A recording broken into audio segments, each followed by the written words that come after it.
जी मैं आपकी सलामती हूँ। उम्मीद करता हूँ आप सब खैरियत से होंगे। तो हम कोयटा में हैं और ये एक सोसाइटी है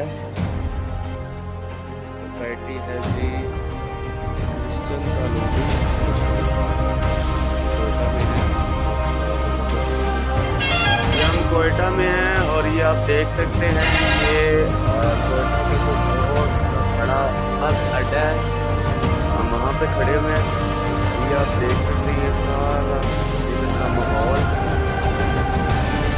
पहाड़ बिल्कुल खुश्क हैं, इनके ऊपर ग्रीनरी नहीं है। ये सारी मूवर्स हैं सारी।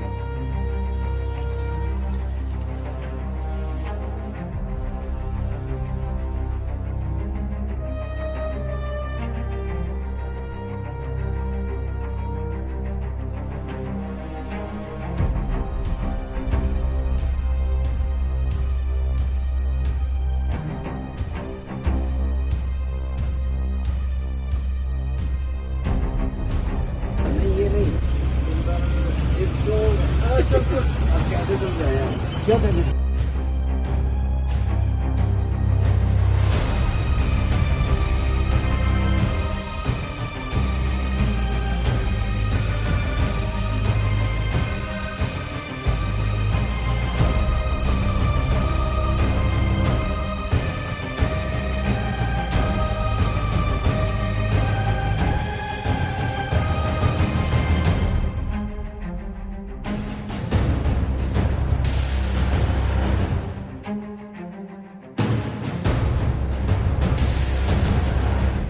तक हमारा चैनल सब्सक्राइब नहीं किया तो अभी सब्सक्राइब करें और बेल आइकॉन को क्लिक करके हमारी लेटेस्ट वीडियोस के बारे में अपडेट जानें।